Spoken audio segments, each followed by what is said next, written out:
6-Minute English from bbclearningenglish.com. Hello, I'm Rob. Welcome to 6-Minute English. With me in the studio is Neil. Hello, Neil. Hello, Rob.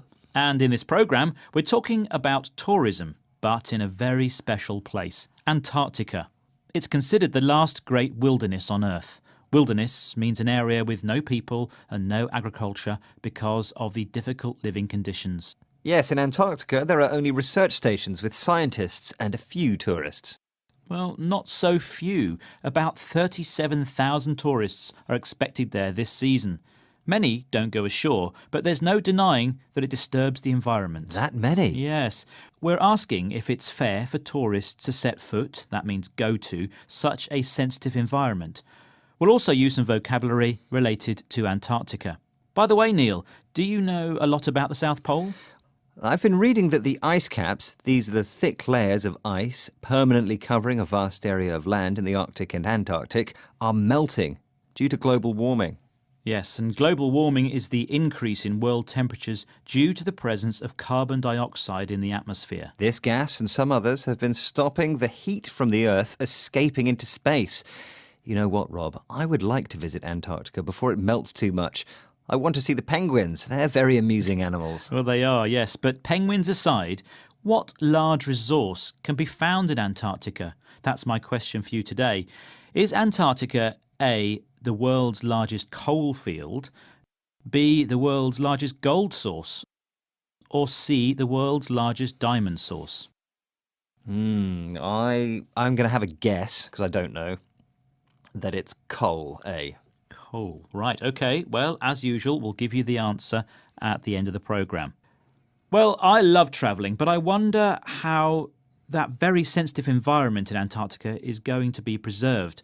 That's why BBC reporter Juliet Rix's visit to Antarctica caught my attention. I bet she's asking the same question as you, Rob. Yes, she is. Listen to what she has to say about the need to have some level of tourism in the Antarctic. What word does she use to describe people who defend a cause, in this case, the preservation of the region?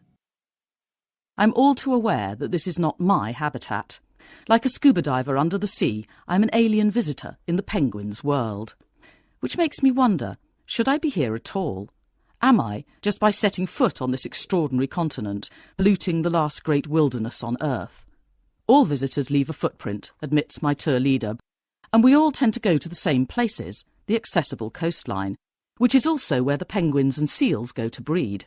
Nonetheless, he argues, carefully controlled, tourism is not just okay, but useful.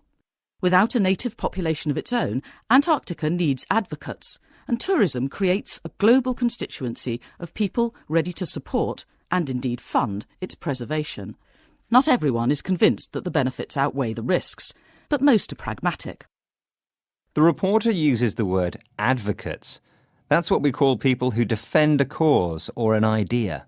Juliet Rix's tour guide told her it's good that some people go to Antarctica and then, when they get back to their countries, they defend conservation and give money to organisations which work for the preservation of the environment. Some people might not agree because if there are some companies making profit, it might be difficult to prevent an increase in tourism to Antarctica.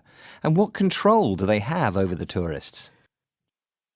Juliet Rix tells us about the instructions given to her group when they approached Antarctica. She says that tourists must clean their clothes with a vacuum cleaner before they leave the ship to go on land. But why? We're given a mandatory briefing before gathering for a vacuum party. We biosecure ourselves, hoovering our clothes and kit and disinfecting our boots to ensure we introduce no alien species to Antarctica. There's no eating or smoking on land, and we're instructed to take nothing away, except photographs, and leave nothing behind. Not even a bit of yellow snow. So don't drink too much at breakfast. The BBC reporter tells us that the group of tourists has to disinfect their boots. Disinfect means to clean something using chemicals, or in this case, vacuum, to kill or remove bacteria. This is to avoid the risk of contaminating the region. And to go to the toilet before leaving the ship. The ice is not your toilet. No, it isn't. The penguins have exclusive rights on that. But what do you think about visiting Antarctica, Rob? Are you keen on paying the penguins a visit? Absolutely, I would love to go there. How about you, Neil? Yeah, I'd like to go because, as I said, it's all about the penguins. Well, let's stop dreaming about exotic trips and go back to the question I asked you earlier in the programme. What large resource can be found in Antarctica? Is it the world's largest coalfield, the world's largest gold source, or the world's largest diamond source? And I said coal.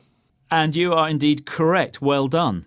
Now, no one's able to mine that coal because the Antarctic Treaty has banned the exploitation of resources for 50 years. What happens after that, who knows? Anyway, we're running out of time, so let's remember some of the words we said today. Neil. The words were wilderness, to set foot, ice caps, global warming, advocates, to disinfect. Thank you. Well, that's it for today. Go to bbclearningenglish.com to find more 6-minute English programmes. Until next time, goodbye. Bye. 6 Minute English from the BBC.